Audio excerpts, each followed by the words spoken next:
神剧亮的观众朋友，大家好，我是吴康仁。我在《危险关系》里面饰演的角色叫罗良。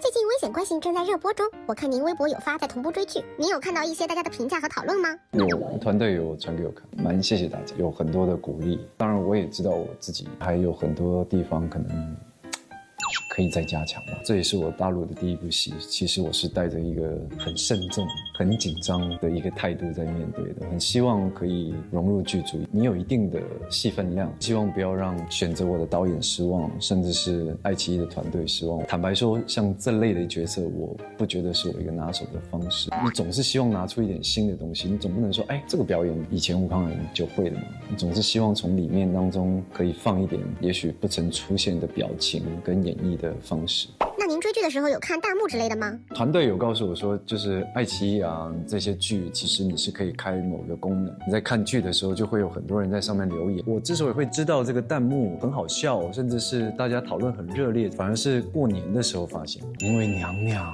她每一年的过年都会重播。今年过年的时候刚好我是在朋友家打麻将，那个朋友的电视就放着《甄嬛传》，我们就看到上面那个弹幕，然后不断的流出一些很搞笑。我那个朋友竟然说，跟之前的不一样，他每年都有这样。但是因为危险关系是我也第一次看，也许重播我在看的第二次的时候，我再开那个功能会比较好，不然那个资讯量有点太多了。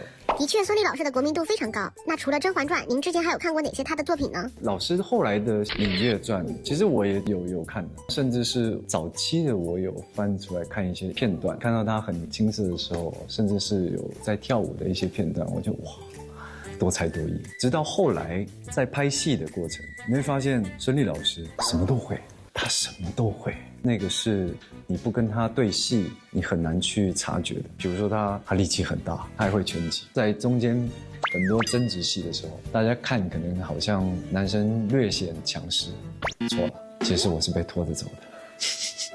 其实我喘息的那种感觉是真的蛮比他多的，就但又不好意思说，其实我体力也没他好，因为他有在做剧，他的身形是很好，他有不断的在保持自己的身形，甚至在饮食上的控制。你可以感受到那种来自对自己的要求与自律。真的难的东西是他如何20年来保持这种状态。有时候松懈了就松了，但其实他一直以来都是不断的警惕自己的。这对我来说算是学习到一课，因为跟他比起来，我真的是一个太不自律的演员。吃东西我又爱吃甜，又晚睡又熬夜什么的。他会给你一些养生的建议吗？会。说实在话，那时候在上海拍戏，我压力这么大。以前常会有一些暴瘦的角色，对于自己的身体的状态，其实我自己是原先是蛮有自信的，就是我很了解我自己什么时候饿，甚至是胰岛素的一个变化。我常会可以1个月瘦10几公斤没有什么问题。那个时候因为代谢也快，在上海拍戏的时候我压力大，我肩颈很容易酸痛，因为一直绷在那里。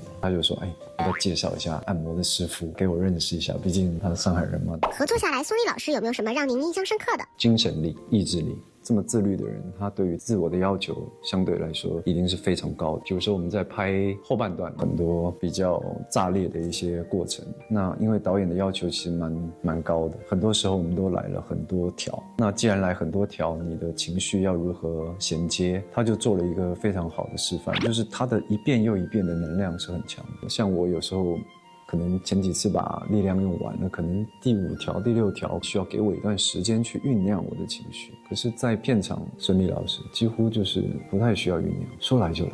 对我来说，那个已经不是技巧可以去形容，那个是一个意志力，绝对是意志力才做得到的事情。您之前已经挑战过很多不同类型的作品，《危险关系》这部剧对于您而言最大的挑战是什么？那个时候看到了这个剧本，在这个中间其实我有犹豫的时候，那个犹豫来自于比如说你可不可以办得到这样的角色，你会不会演得很俗套。因为你看到剧本的时候，其实你会发现罗良这个角色很困难。他的那个困难的点是因为导演在剖析这样的 PUA 的剧本支线多以外，到最后又串流回到罗良跟严玲的身上。那你要如何在前面就已经要演出这种若有似无，但又不能一开始就让人反感的感觉？那你一开始又没有足够的篇幅去告诉观众，可以让观众理解你的坏，可以不认同，可是你必须要演出让观众共情，就是到大概理解像这样生成的小孩，他的原生家庭到底发生了什么事，为何他的心境到成年之后会这么的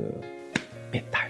那时候考虑蛮多。后来是刚好在2024年的心境上转，从金马到李安导演跟我说，他建议我多尝试一些你不曾尝试过的东西，你宁可做错事，你也不让自己 boring。宁愿犯错，不要演那个 boring。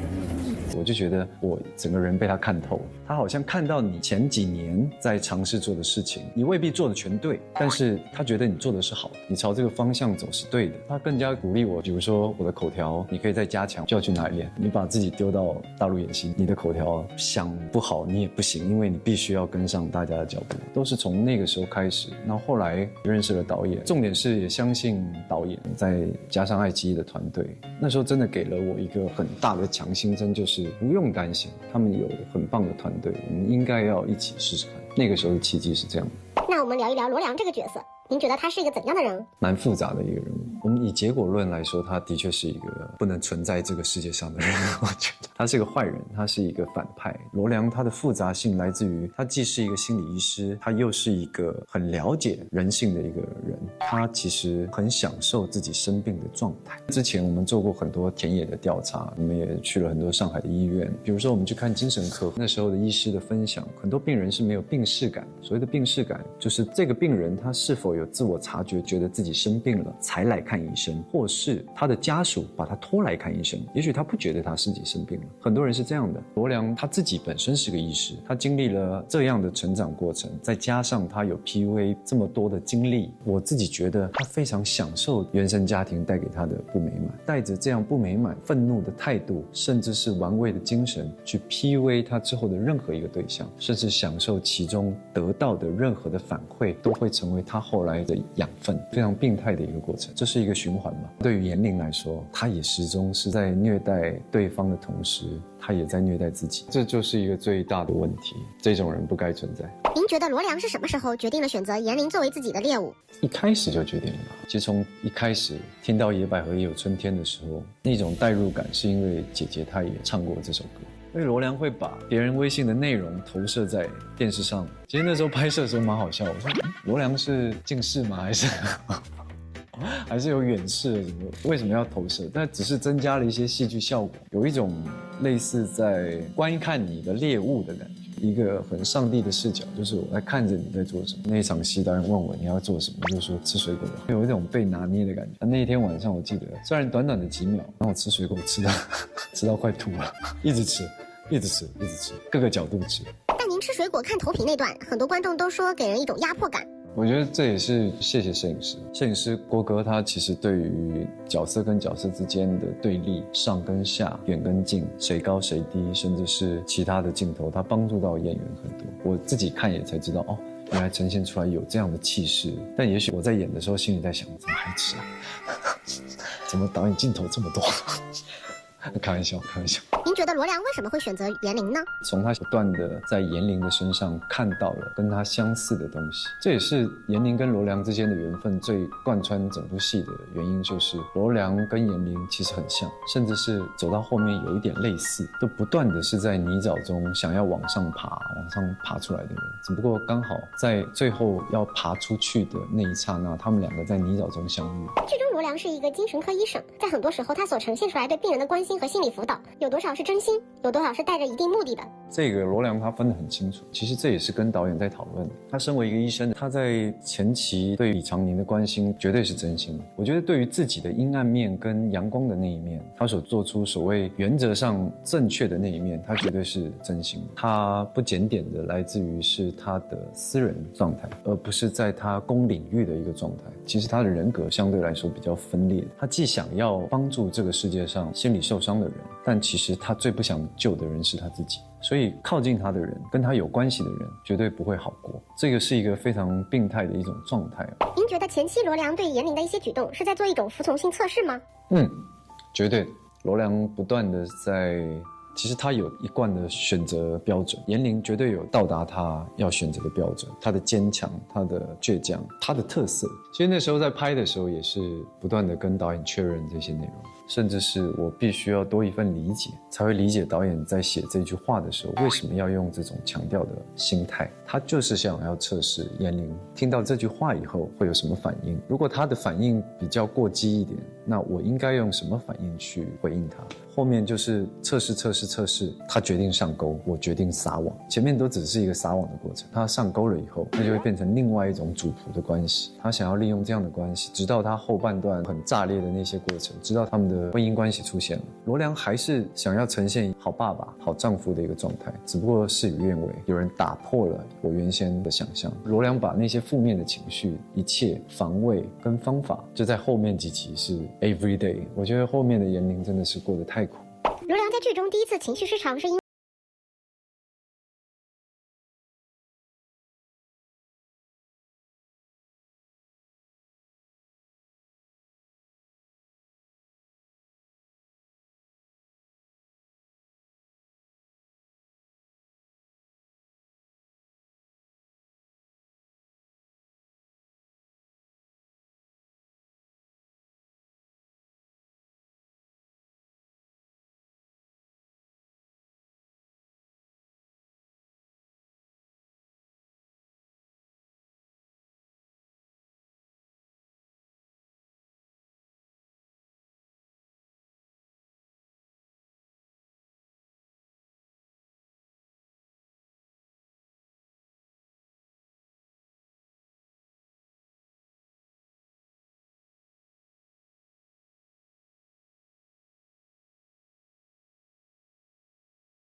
来就把他砸了。父亲的离世又给罗良提供了攻破严玲心理防线的机会。罗良利用严玲的心软，故意旧事重提。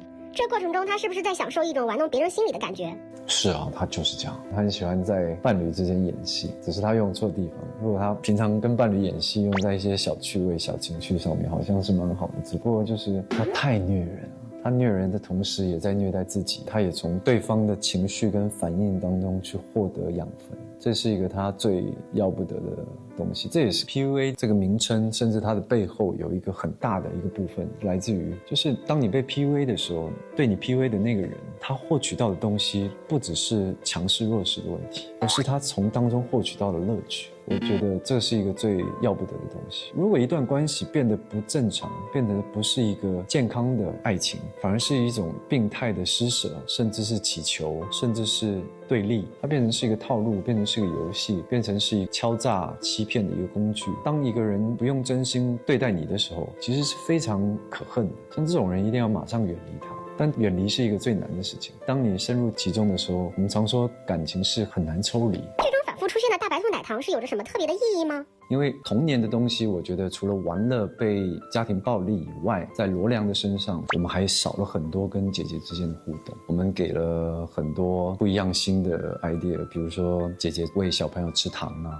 那个时候就有聊到说，也不知道大陆的小朋友同个年纪的人会喜欢吃些什么东西吗？旁边就有很多人说是大白兔，然后我就大白兔是什么？然后马上就有人去买了我们就吃，很好吃。然后我们不如就拿这个东西加进去。长大以后的罗良，因为他一直绑着以前的回忆，那也是我们中期的时候拍着拍着我们就冲突出来，把那个牛奶糖加进来，继续拿着它去演戏，放在车上，放在包里，放在办公室等等，是很有趣的事情。其实剧中徐峰和罗良是一个对照组，您觉得罗良对徐峰的态度有着怎样的变化？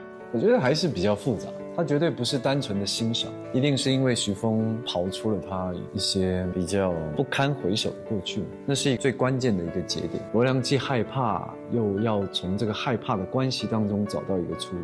他每次遇到事件以后，他总是想办法用他的脑袋把这一次的危机化作是一种转机，利用徐峰去帮他做事，甚至是最后的 ending。大家如果看到，你就会看到导演埋下的一个梗。剧中有场罗良用打火机烧伤自己伤口的戏，这场戏罗良有着循序渐进的情绪和动作。在拍摄的时候，您是如何设计的呢？就真的烧看了，我也想知道一下可以撑多久，但撑不了多久。前面还真的傻傻的想说我的手皮应该蛮厚的，我可以感受一下。后来发现，很烫呀。他们后来说又可以用灯光，我说你给我灯光也没用啊，我感受不到痛，我很难演被烧的那个感觉，让我自己控制吧。就是你比如说我真的烫了，我可以自己拉一点距离。那时候就是多试一下，我弄坏了2个打火机，有一个打火机因为烧太久就烧掉了。持续忍痛的部分也是真的打火机吗？应该是后面都有，可能到后面情绪完了以后，那我就至少要做给摄影师看嘛，那个打火跟熄火之间的火光会有变化。一开始可能最单纯的情绪来自就是我必须要让这个东西消失，那你感觉到痛，感觉到愤怒，但直到后面的那一种痛、忍耐，直到看到严玲的讯息，再加上想打电话给自己的妈妈，但这种东西就来自于他跟他妈妈之间的关系，就是他想开口，但又说不出来。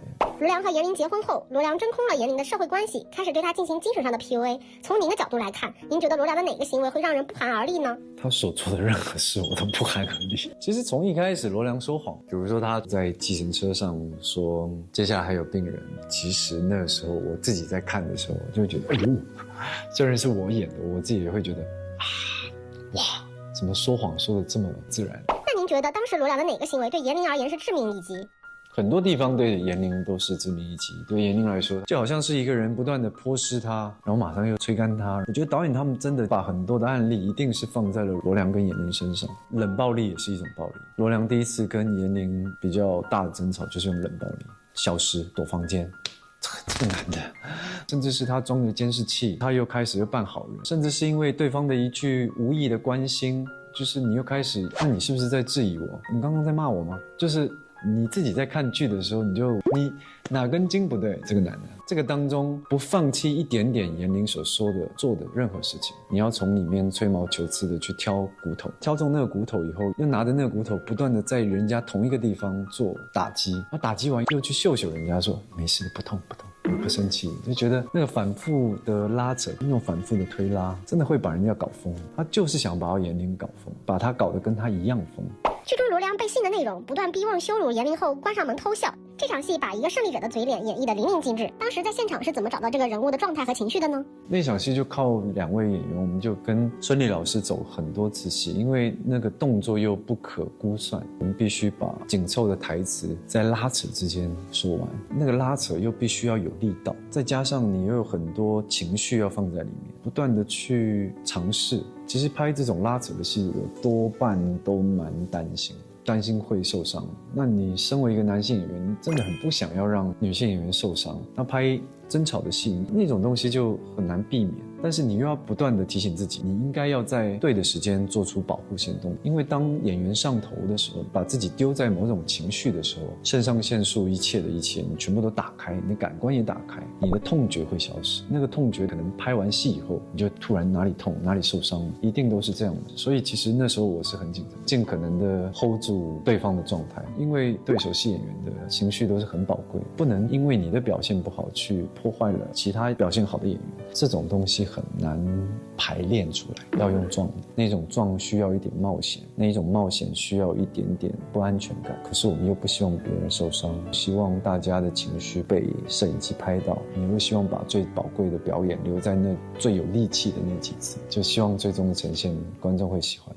最后一集罗良和严玲摊牌对峙的这场戏，罗良呈现出很多层次的人物状态，和孙俪老师在这场戏有没有碰撞出一些不一样的火花？我记得那一场戏拍了足足2天，哇，是地狱啊！我天啊！就每天就是会觉得哇，今天好长，就是怎么还没拍完，因为台词量太大了，每一次的出招或是每一次的情绪的表达都有一种目的，那个目的会衔接到对方的情绪，那对方给了情绪以后，我们就必须展开下一阶段的目的，像是一个拔河的过程，你突然落后了，但你要想办法把它拔回来，彼此之间的默契以外，还有就是搭配摄影师，你要知道这个是一个彼此之间关系最大、最分裂、最爆炸的一场戏。那常常4页纸的戏，就是你明知道逃避不了，就是要面对最后的魔王场次。但是我自己觉得大家都很努力，想要把它拍完拍好，那我觉得我们也办到了，就蛮谢谢的。罗良原生家庭带来的痛苦和他的软弱是真的，您认为这场争吵中哪些瞬间罗良是在真实的表达自我，哪些瞬间只是用来迷惑严玲呢？都是真心。别想迷惑我们哦。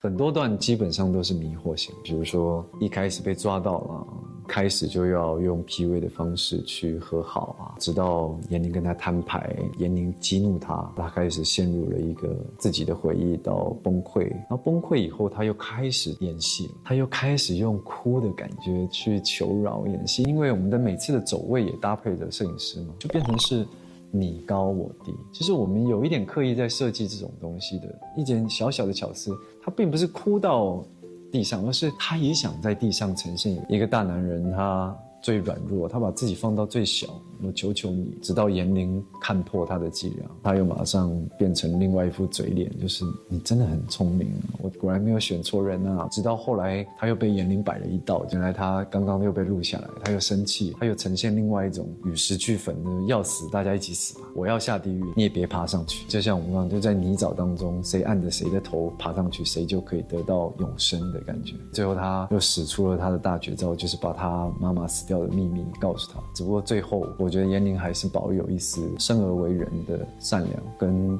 他对于自己求生的欲念来自于最后的那一下。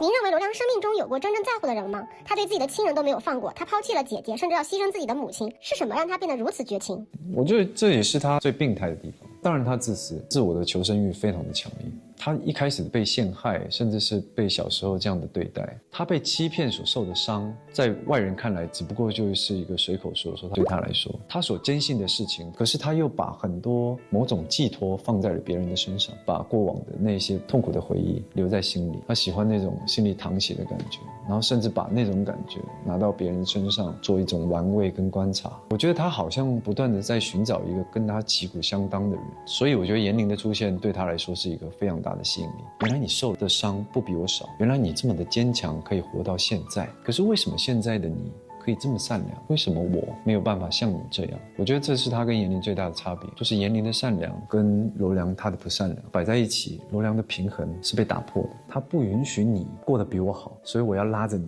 跟我一起下地狱。而且我一直深信我是带着真的爱严玲的方式去演。如果罗良不够爱严玲，他不会跟他结婚，他不会绑定彼此之间的关系，他是很笃定的。但这个就是一个地狱的门票，你决定要入场吗？严玲入场就是一个没有办法回头的东西。大家看剧会觉得严玲其实听过一些理性的分析，但还是陷进去了。那您会觉得 PUA 对于普通人来说，无论多清醒的人都会有可能进入到一个当局者迷的状态吗？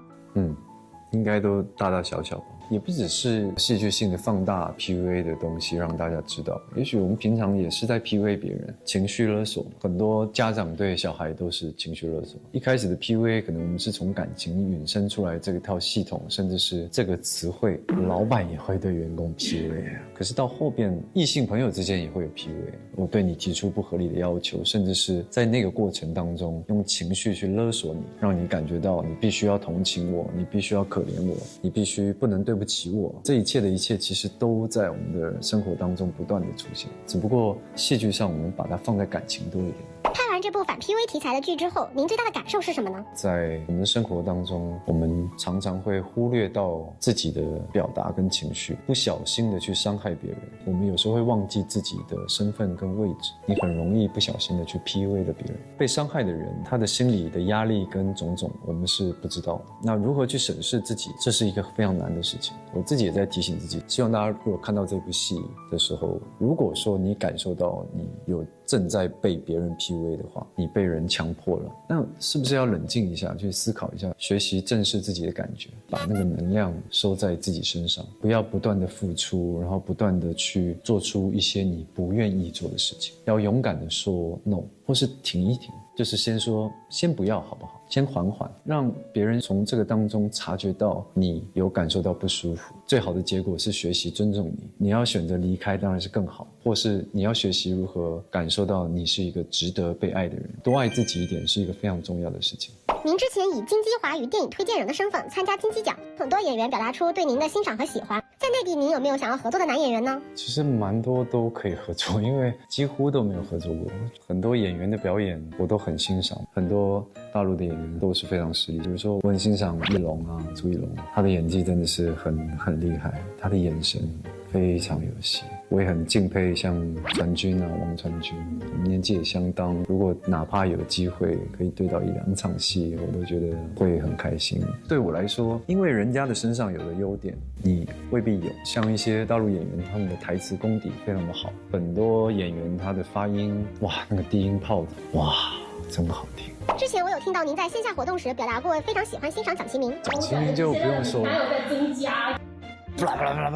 非常多啊，非常多。因为我一直觉得演员的表演在镜头面前是很诚实的，就是哪怕导演用不同的方式拍摄，用不同的方式剪辑，他这一次演这个，下一次演那个，可是重点是他所呈现出来的东西，不在乎他的角色大小，不在乎他的角色轻重，在乎的是他诚实、诚恳、真诚的那一刻是否有被镜头捕捉下来。其实您推荐的这一届金鸡奖，易烊千玺凭借《小小的我》获奖，他饰演的刘春和和您在《复都青年》里饰演的阿邦，其实都属于社会边缘人物，不知道您有看过吗？千玺，我那个很厉害，非常惊人，那真的太难了。他那个表演的内容，其实真的很像 Daniel Day-Lewis， 我的左脚，其实也是在类似演一个脑性麻痹的，光讲一场戏就好了。千玺他在想办法把自己噎死的那一场戏，哇！我们不评断表演，当然表演得非常棒，可是重点是你可以从荧幕当中知道他多么的豁进去。身为一个演员，知道一个表演如此困难的阶段的时候，他这样的表演有多危险。观众可能看到的是心疼，甚至是很残酷的一个现象，生活的这么悲哀，他那一刻不想活了。可是我们演员，我看到的时候，我是知道他在揣摩这样的角色，他把自己丢进去，他要把自己噎死，在那临界点，他能演到什么时候？心疼的感觉就油然而生，就是你不由得去佩服这些演员在呈现一个角色的时候，他不再管后果。因为我不认识千玺，可是我的感受上就是他好像不计后果的要得到，甚至是达到他自己心里的要求，非常的令人敬佩吧。节目的最后，我们有一个小小的礼物准备送给您，这是一个北京烤鸭的冰箱贴，您这次来北京可以尝尝这边的特色美食。另一个是我知道您非常爱打麻将，但出行带麻将不是很方便，所以我送给您的这个是纸牌型麻将。啊，纸牌怎么打麻将？哦，你说麻将变成纸牌？对的。呀，谢谢。这样子怎么好意思？朋友不就遭殃了吗？动不动出去，打麻将，打麻将。我很喜欢麻将，就不知道为什么就喜欢玩。建议就是休闲娱乐，麻将是非常好的国粹，非常好，动脑袋，然后可以增进彼此之间感情，培养自己的人品，就是什么都好。顶多就是坐久了，比如说你已经听牌啦，你就可以站起来让自己活动活动，反正你也不会转牌了嘛。听牌了就气势上是要有，就站起来活动活动，不要坐太久。当麻将10级爱好者收到纸牌麻将，我很喜欢麻将，就不知道为什么就喜欢玩。对，但他就是建议就是休闲娱乐，麻将是非常好的国粹，就动脑袋，然后可以增进彼此间感情，然后培养自己的人品。对，就是什么都好。那是这是没有想到什么不好，我认真觉得，我顶多就是坐久了，大家有一起听牌啊，也可以站起来啊，做什么活动，不会转。听牌的就气势上是要站起来，不要坐太久。陆医生的营养早餐吃什么？上海小馄饨，上海小生煎，上海小汤包。早餐阿姨给我们的爱，自己做给自己吃。笋跟腊肉，很讲究四川人。回头去四川，口味，四川都辣的我不行，也有不辣的。也有不辣的，善待一下我，太辣我都不行，我的屁股不行。吃饭可以聊可以走。叫我，叫我，你要叫我，哎呦，叫我，来你来，哎呦，喵喵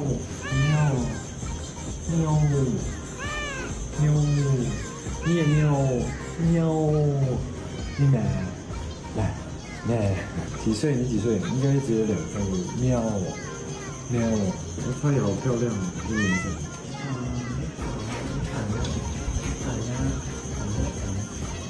哎呦，好可爱！我的天，融化了。